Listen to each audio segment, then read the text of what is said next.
Katina Michael from Arizona State University, the program chair for the new Public Interest Technology degree, a Masters of Science that can be done remotely, asynchronously. Well, here we are in the second last week of PIT 502, Co-Designing the Future, and we're talking about testing, refining, and finally implementing our PIT project. Now, depending on where you are in this whole process, I mean, we're at the beginning stages of trying to define a potential project and giving it airtime and seeing how it might roll in the future. You might be on the side of the get business or sort of get with the PIT challenge, or the actual doing side. And implementation, testing and refinement takes on very different guises depending on which side of the fence you're sitting. If you're at that stage at the very beginning where you're garnering support for the PIT challenge, implementation is not about rolling out a solution. It's about going with the prototype that you've chosen. It's about making sure there's feasibility with that project and going forward. And with your constituents that have helped you build that prototype and validate the prototype, and with those people who are behind you in terms of feasibility, what you're saying is, we've done enough refinement and testing of the prototype to go forward. If you're on the other stage, which is the do business part of the process, the actual implementation of the PIT project, you're rolling out that project to real people, real stakeholders, and it actually is about going live. But depending on which side, sort of starting to ideate about the PIT project or actually rolling out the PIT project once it's been funded, implementation is different. But if there's one thing I know from the commercial sector, is that when you design, you're in this constant process of iteration, this constant process of refinement of the idea, of how you might go about pitching the idea.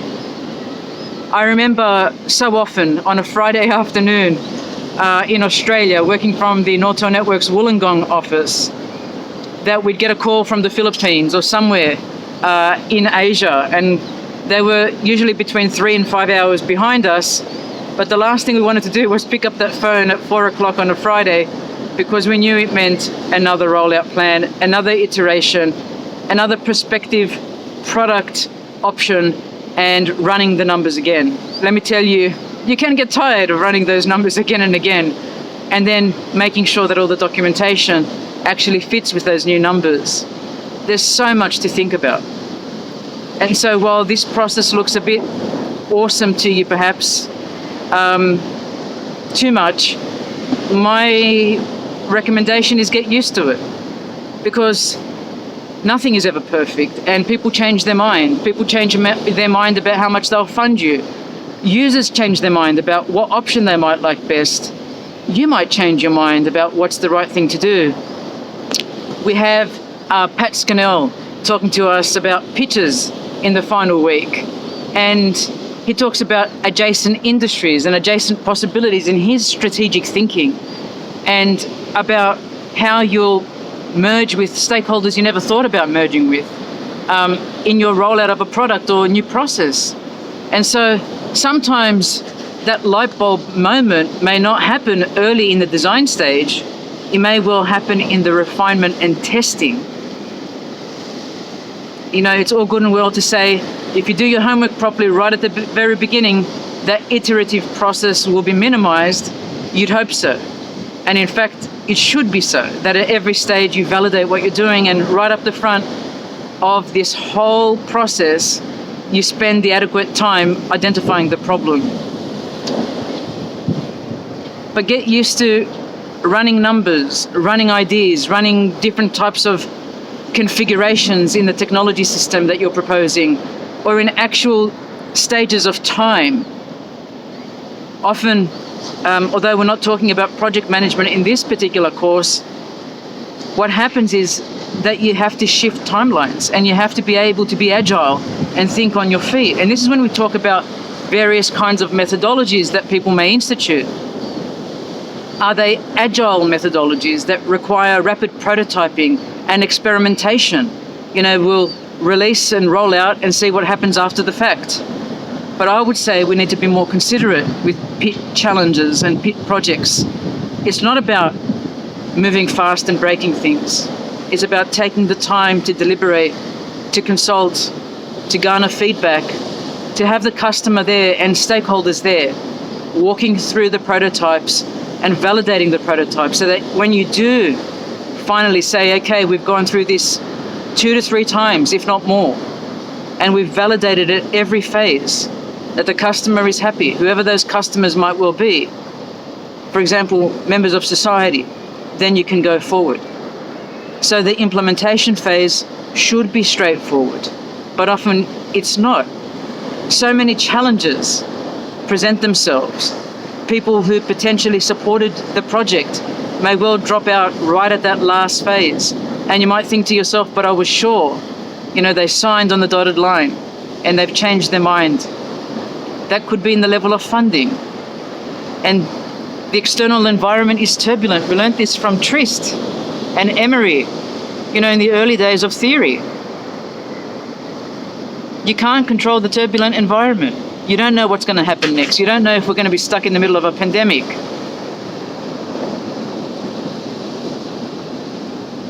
What about when city planners change their minds and they withdraw support from something that requires their support to go forward? What about if new regulations present themselves? Or in order for something to happen, you've got to be the one to champion that new regulation. What about standards? What about things that are unforeseen in practice?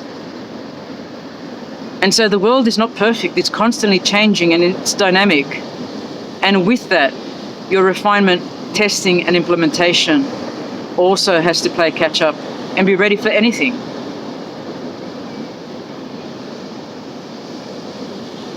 Sometimes testing in the traditional sense looks at stress testing, penetration testing. Can we break the process?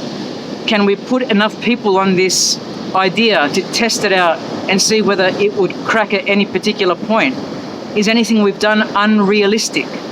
Is anything we've done demanding too much of people's time? Is anything we've done too complex?